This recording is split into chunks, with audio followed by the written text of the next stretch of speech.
Hi Ian, great to be here. Could you tell us a little bit about yourself and the farm? Hi Dan, welcome to Underley. We're here on the Herefordshire-Worcestershire border.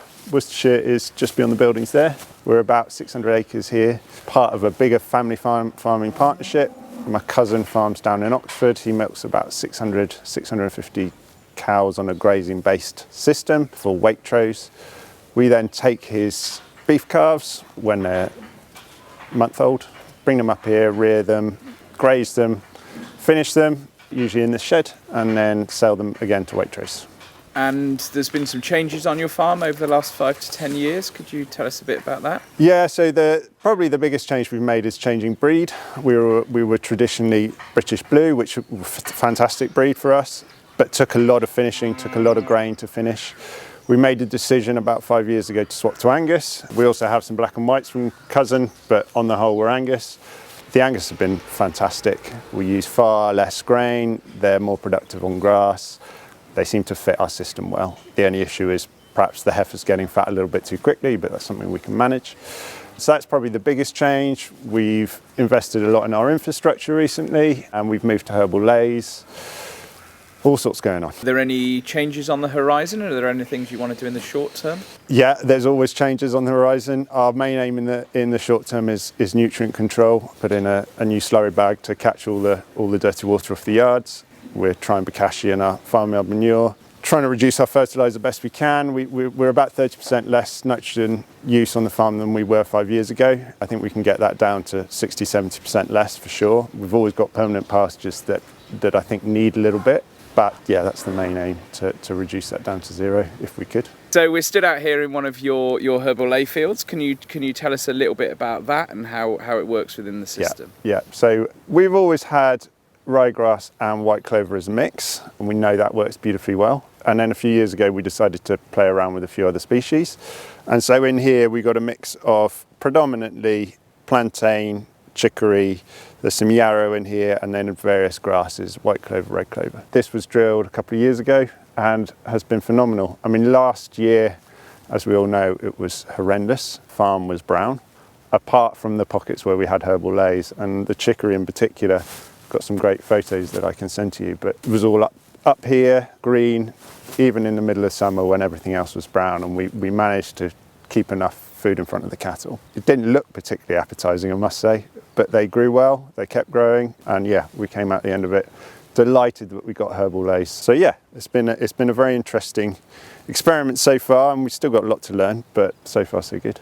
And can you just explain how you typically graze a herbal lay? We rotationally paddock graze. A field like this is split into 3 larger paddocks, and then we use electric fences to subdivide to give each group a daily allowance.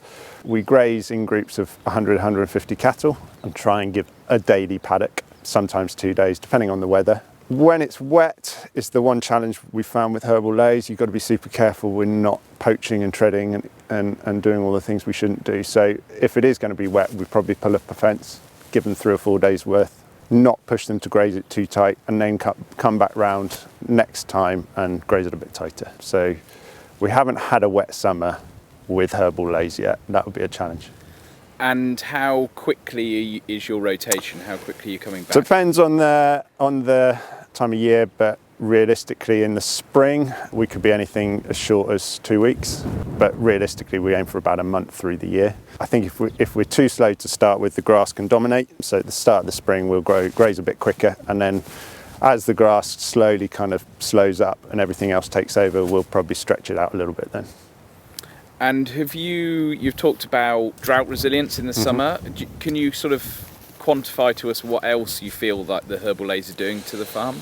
The biggest, arguably the biggest one for us, is worm control. So we always used to blanket worm. We weren't particularly good at testing, and we just, like most people do, cracked on a couple of times a year. We planted this stuff, and I was also given something called a feck pack, which you've got to be careful saying. Which allowed me to sample the muck more often. So I will follow a group of cattle once we've let them into a fresh piece of ground. An hour later, a few of them would have done their business. I'll go and collect some samples, take it back. And for the last 4 years, we haven't wormed anything. Now, I put that partly down to the chicory, maybe our grazing system, I'm not totally sure, but I mean, that's just phenomenal, the money we're saving, and also the benefit to dung beetles and everything else. So yeah, it's an eye-opener. You know, it all looks green, it all looks the same, but actually there's big changes happening. Cattle are housed in the winter. Are you utilising this as your herbal lays as a winter forage as well? Yeah, I mean, we're not 100% herbal lays here. We have some permanent pastures, we have some ryegrass and white clover lays, we have some red clover lays, we have some lucerne, and we've got herbal lays as well. And yeah, we will certainly silage some of this. What we found in the past, if it's a good growing year, I'm not afraid to shut a paddock or two down, take it for silage. We found silage quality to be fantastic in herbal lays. It's not necessarily what you expect. It doesn't look like a ryegrass silage, but the cattle have grown phenomenally well on it. Are you then putting farmyard manure back on this ground? Yeah, so that's my next big thing is we've just finishing a covered muck store, which we're lucky to get a grant on. We have toyed with bokashi. My plan is to bokashi all our farmyard manure in our covered muck store, then use that between grazings and silage cuts instead of buying in P&K and everything. And it's mad that we still buy in fertiliser when we produce so much muck. It's just the way it's always been. But we will stop doing that, and it's really exciting to be able to use that muck properly. And I think bokashi, the way it breaks down quickly, if we can get it between grazings, between silage cuts, that'd be amazing. And if you had to imagine to 25, 30, 40 years' time, how would you kind of describe a resilient beef farming system? I think minimal inputs. I wouldn't say zero inputs. I'm not sure we'll ever get there, but minimal inputs, growing as much of your own food as you can, retaining the nutrients on the farm the best you can, and using that, cycling that back through the system. I think a resilient farm is an enjoyable place to work, and I think a lot of that's glossed over, but farming over the last, certainly since I started, is hard graft. It's an endless cycle of trying to get bigger, faster, higher yields, whereas regenerative and sustainable systems give you a bit of flexibility, and it brings a little bit of the artwork of farming back rather than it just being completely prescriptive. So yeah, it's getting your head around something a bit different, but that's exciting, you know, it gets the juices flowing. Can you tell us a little bit about the challenges or the barriers potentially that you've faced from this change? Any change is tricky. I think first and foremost, anyone that wants to go down this road will find thirst for knowledge, and quenching that thirst is really tricky. The people we normally rely on, nutritionists, agronomists, etc., aren't necessarily the right people to advise you on that. And that's what I found certainly the most difficult thing the past 5 years, is finding enough people to really answer my questions. It's quite specific questions sometimes. You know, why is the grass in my red clover lay struggling when there should be enough nitrogen there? I've actually found AI really useful as a tool. I think if you've got a very specific question, it will almost undoubtedly answer that. So that's a big help the last few years that's come along.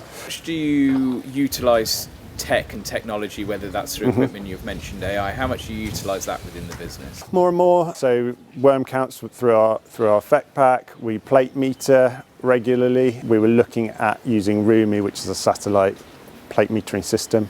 Anything that we can use just to speed things up has got to be the right thing to do, but you always have to take everything with a pinch of salt and use your own initiative at the same time.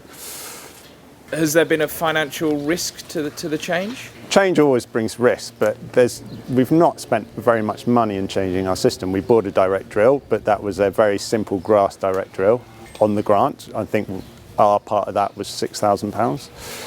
There's fencing costs when you rotationally graze, but I mean, we're talking about small money here for massive, massive changes. So no, I wouldn't say financially it's a huge risk at all. I'd say it's a risk to continue the way we were going. And we've talked of challenges, what have been the kind of the best moments, the highlights for you? Well, crikey. We were still grazing cattle on my birthday, November the 12th, which up until a couple of years ago, we wouldn't have dreamt doing that. And actually, we were grazing cattle into December, which is amazing. Not only that, they were growing well. We'd stored enough grass up, enough food up to keep them going. Just seeing them out in November is just amazing. I think it's been more enjoyable for our staff.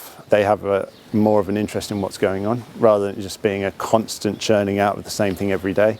So yeah, there's positives, the biodiversity, the wildlife. My dad's a huge wildlife buff. Our herbal lays are just full of life. We've measured 62 species of bird on the farm the last year, which is amazing, and that's only increasing. So yeah, lots of benefits.